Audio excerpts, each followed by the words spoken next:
ہم لاتے ہیں ٹاپ نیوز، آپ کے فیوریٹ ٹاک شوز اور انلمیٹڈ انٹرٹینمنٹ صرف یوٹیوب پر۔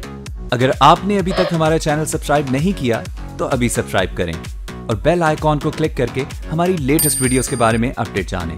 سبسکرائب کیجئے اور ہم آپ کو لیے چلیں گے آپ کی فیوریٹ ویڈیو کی طرف۔ السلام علیکم، میں ہوں منیز جہانگیر اور آپ دیکھ رہے ہیں پروگرام سپاٹ لائٹ۔ ناظرین، آج زلزلے کے جھٹکے پورے پاکستان میں محسوس کیے گئے۔ اس زلزلے کا مرکز افغانستان کے ہندوکش پہاڑوں میں تھا۔ کابل سے لے کر لاہور تک اس زلزلے نے دونوں ملکوں کو ہلا کر رکھ دیا۔ تو اس طرح افغانستان میں جو سیاسی تباہی ہونے جا رہی ہے، اس کا براہ راست جھٹکے جو ہیں وہ پاکستان میں بھی محسوس ہوں گے۔ بی بی سی کی ایک رپورٹ کے مطابق طالبان اب افغانستان کے 70% علاقے میں کھلم کھلا پھر رہے ہیں۔ پچھلے ایک ہفتے میں کابل پر 3 حملے ہوئے، جس میں 200 سے زائد افراد جاں بحق ہوئے ہیں۔ افغانستان میں طالبان اور آئسس کے خلاف جنگ ایک خطرناک مرحلے میں داخل ہو چکی ہے۔ طالبان کا بار بار کابل پر وار کرنا افغان سیکیورٹی اداروں کی نااہلی کو سامنے لانا ہے۔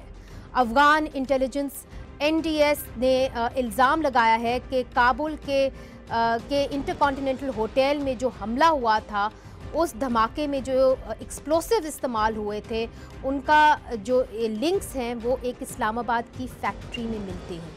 شاید اس حوالے سے ثبوت فراہم کرنے کے لیے افغان وزیر داخلہ اور NDS کے سربراہ آج پاکستان میں موجود ہیں اور ان کی اعلیٰ سول اور ملٹری قیادت سے اس وقت ملاقات جاری ہے۔ ناظرین، امریکہ اور افغان حکومت نے فیصلہ کر لیا ہے کہ اب طالبان سے مذاکرات نہیں بلکہ جنگ ہوگی۔ It is horrible. So there's no talking to the Taliban. We don't want to talk to the Taliban. We're going to finish what we have to finish. What nobody else has been able to finish, we're going to be able to do it.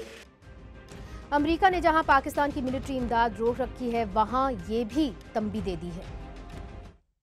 That is why tonight I am asking Congress to pass legislation to help ensure American foreign assistance dollars always serve American interests and only go to friends of America, not enemies of America. سوال یہ ہے کہ اگر ISIS اور طالبان کامیاب ہو جاتے ہیں افغانستان میں، تو کیا پاکستان میں دہشت گرد عناصر کو بڑھاوا ملے گا؟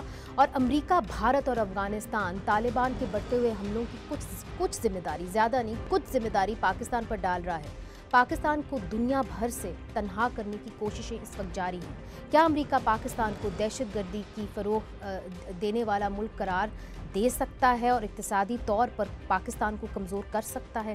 ناظرین، اسی موضوع کو لے کے ہم کوشش کریں گے کہ ہم کابل کے ساتھ جڑ جائیں اور وہاں پہ بھی ایک تجزیہ نگار سے بات کریں۔ امریکہ میں بھی جو سینئر صحافی ہیں اور تجزیہ کار ہیں انور اقبال، ان سے بھی ہم بات کریں گے، مگر آپ کو پہلے لے کے چلتے ہیں پشاور میں سینئر صحافی اور تجزیہ کار رحیم اللہ یوسف زئی ہمارے ساتھ ہوں گے۔ کراچی سے ہمیں جلد جوائن کریں گے، ہمیں بتایا جا رہا ہے سینٹ کی خارجہ امور کمیٹی کے ممبر اور پیپلز پارٹی کے رہنما senator Karim Khawaja sahib. And last but not least, here in Islamabad ہمارے ساتھ ہیں روہیل اصغر صاحب، پاکستان مسلم لیگ نون کے ایک رہنما ہیں اور قومی اسمبلی کی قائمہ کمیٹی برائے دفاع کے چیئرمین بھی ہیں۔ سب سے پہلے رحیم اللہ صاحب، آپ سے میں شروع کرتی ہوں۔ یہ جو 2 رکنی وفد اس وقت افغانستان کا پاکستان کے اندر ہے، یہ کس مقصد کے لیے آیا ہے؟ دیکھیں، افغانستان کا میڈیا یہ کہہ رہا ہے کہ ان کے پاس شواہد ہیں۔ جو حالیہ بڑے حملے ہوئے کابل میں، ان کا کہنا ہے کہ اس کے تانے بانے پاکستان سے ملتے ہیں، تو یہ کوئی ثبوت لے کر آئے ہیں، کیونکہ تعلقات اتنے خراب ہیں کہ یہ سمجھ میں نہیں آتا کہ اچانک فیصلہ ہو گیا ڈیلیگیشن پاکستان آ رہا ہے۔ ایسے وقت میں جب افغان حکومت بہت دباؤ میں ہے اور کافی غم و غصہ ہے کابل میں، حکومت کے خلاف بھی اور کچھ پاکستان کے خلاف بھی، تو یہ اس لیے نہیں آیا کہ تعلقات کو بہتر بنایا جائے۔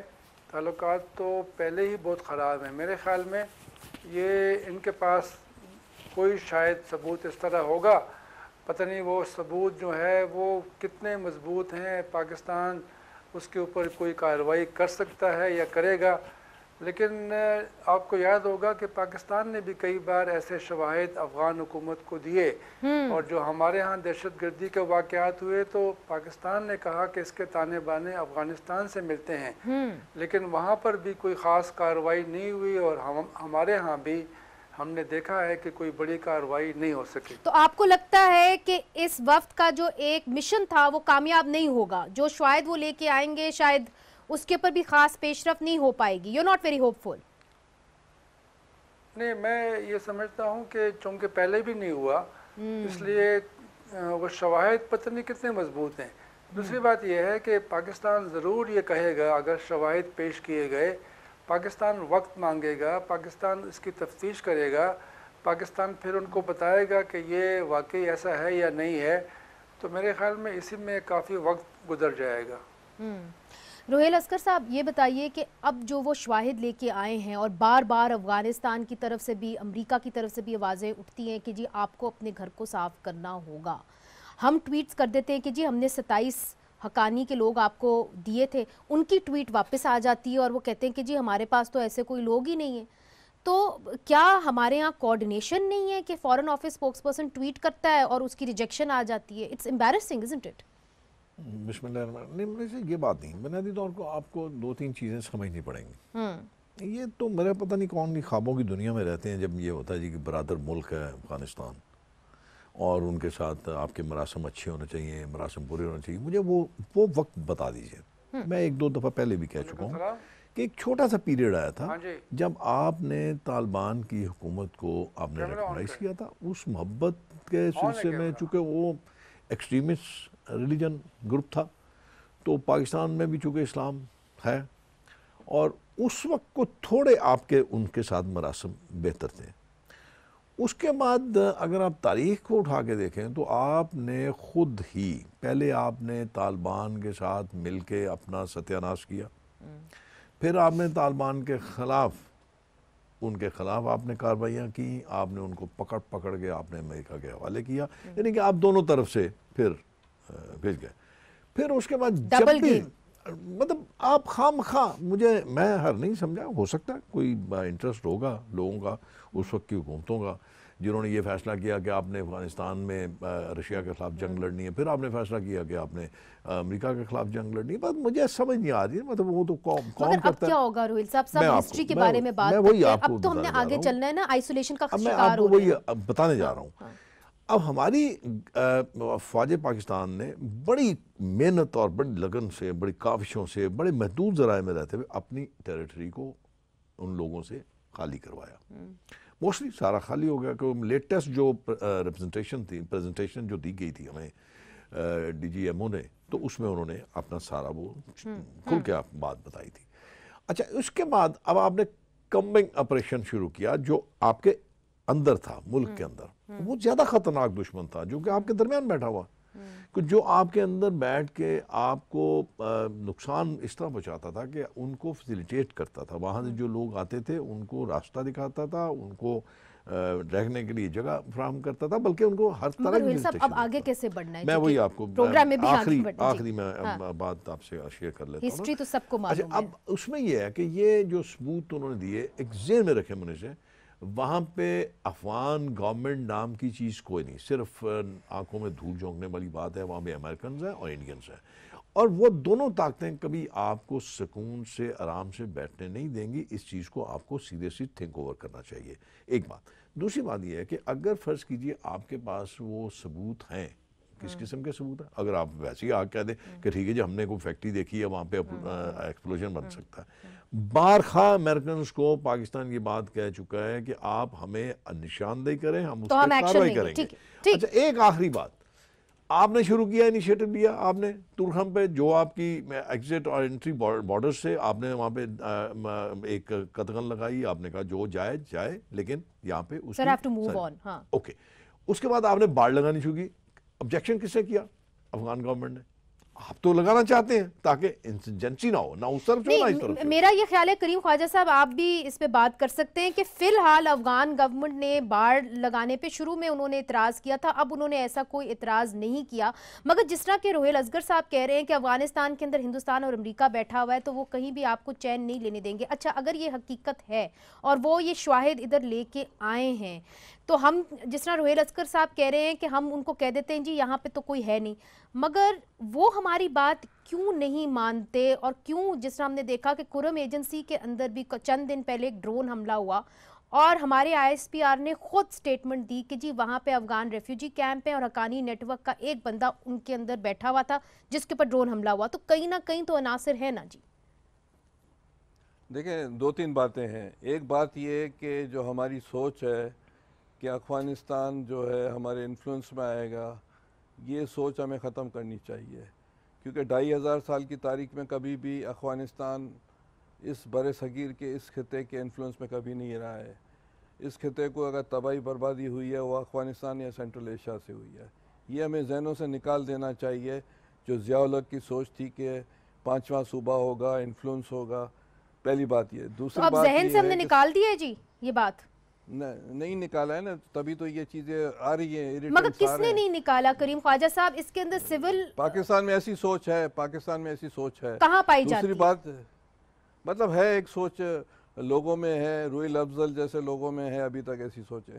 دوسری بات یہ ہے کہ ہمیں جو دنیا ساری میں ہم جاتے ہیں، وہ کوئی بھی پاکستانی جاتے ہیں، ہم یہی نیریٹو کہتے ہیں کہ بھائی یہ نہیں ہے، دنیا ساری نہیں مانتی ہے۔ تیسری بات ہے کہ افغانستان میں صرف امریکہ نہیں بیٹھا ہے، نیٹو بیٹھا ہے، more than 31 کنٹریز، وہ بھی ہماری بات نہیں مانتے ہیں۔ اب مسئلہ یہ، یہاں تو امریکن سے بات کریں، چائنا کو بیچ میں لائیں، اور یہ جو ریفیوجیز بیٹھے ہیں 25-30 لاکھ، ان کو کہیں کہ بھائی خدا کو مانو، ان کو لے کر جاؤ یونائٹڈ نیشن کے تھرو۔ ہمیں انگیج کرنا چاہیے ہماری پارلیمنٹ کو، افغان پارلیمنٹ کو، کیونکہ ابھی صرف 2 ہی رابطے ہیں، عسکری رابطہ ہے افغانستان سے، اس میں ایک ٹائر یہ ہے کہ بلوچستان اور خیبر پختونخوا کی پارلیمنٹ، فاٹا کے جو لیجسلیٹر ہیں اور نیشنل اسمبلی سینٹ کے، یہ جب ان کے اور ان کے ہوں گے تو چیزیں اور زیادہ سافٹ ہوں گی۔ مگر کریم خواجہ صاحب ایک معاملہ تو یہ ہے کہ ہم نے آپس میں تعلقات کیسے بڑھانا ہے، دوسری طرف سے رحیم اللہ یوسف سے یہ بتائیے کہ پہلے تو ہم دیکھتے تھے کہ افغانستان میں جو طالبان ہیں وہ کچھ ٹیریٹریز کے اوپر قابض ہو جاتے تھے، اس بار انہوں نے سیدھا کابل کے اوپر 3 بار حملہ کیا پچھلے 10 دنوں کے اندر، کیا ان کی اسٹریٹجی بدل گئی ہے؟ they are really going for the jugular vein of the Afghan government؟ دیکھیں کابل تو ہمیشہ ٹارگٹ رہا ہے، اور اتنے حملے ہوتے ہیں روزانہ پورے افغانستان میں، اس کا ذکر نہیں ہوتا۔ جب کابل کے اوپر حملہ ہو جائے تو پوری دنیا میں اس کا ذکر ہوتا ہے، تو یہ تو میرے خیال میں ان کی پالیسی پہلے بھی تھی، اب بھی ہے۔ لیکن دیکھیں کابل کی سیکیورٹی کو ہر حملے کے دعویٰ کرتے ہیں کہ بہتر بنا دیا گیا ہے، اور کابل میں ایک گرین زون بنا دیا گیا ہے بغداد کی طرح، اور وہاں پہ کسی کو جانے کی پرمیشن نہیں ہے، پھر بھی اس کے آس پاس حملے ہو رہے ہیں۔ اب یہ طالبان کہتے ہیں کہ ہمارے انسائڈر اٹیکس بھی ہوتے ہیں، کہتے ہیں کہ اندر ہمارے لوگ ہیں، فوج میں ہیں، پولیس میں ہیں، حکومت میں ہیں، کیونکہ اس طرح کے حملے کرنا، بارود لے کر جانا۔ پچھلے سال مئی میں ایک بڑا حملہ ہوا تھا ڈپلومیٹک انکلیو میں، وہ آپ دیکھیں کہ ایک پورا ٹرک بارود کا لے گئے تھے، وہ کوئی 1200 کلو تھا۔ تو سیکیورٹی لیبس تو ہے نا پھر رحیم اللہ صاحب؟ سیکیورٹی بہت ہی کمزور ہے، اور یہ غیر ملکی جو بیٹھے ہوئے ہیں تقریباً 20-21 ہزار فوج ہے ابھی جی، وہ بھی اپنے جو ان کے بیسز ہیں وہاں پر بیٹھے ہوئے ہیں، صرف وہ فضائی قوت استعمال کر رہے ہیں۔ مگر رحیم اللہ صاحب صرف یہ بتائیے کہ اگر وہاں پہ آئیسس زیادہ طاقتور ہوتی ہے، جو ہمیں لگ رہا ہے کہ ہو رہی ہے، تو آئیسس وہ کہتے ہیں کہ وہ پاکستان افغان بارڈر پہ پائی جاتی ہے، اس کا براہ راست اثر پاکستان پر کیا ہوگا اگر آئیسس افغانستان میں زیادہ طاقتور ہو جاتی ہے؟ تو یہ ہے کہ مجھے اس سے اتفاق نہیں ہے کہ داعش جو ہے وہ طالبان سے زیادہ بڑی قوت بن چکی ہے یا بن سکتی ہے۔ ٹھیک، دیکھیں داعش جو ہے وہ صرف 2-3-4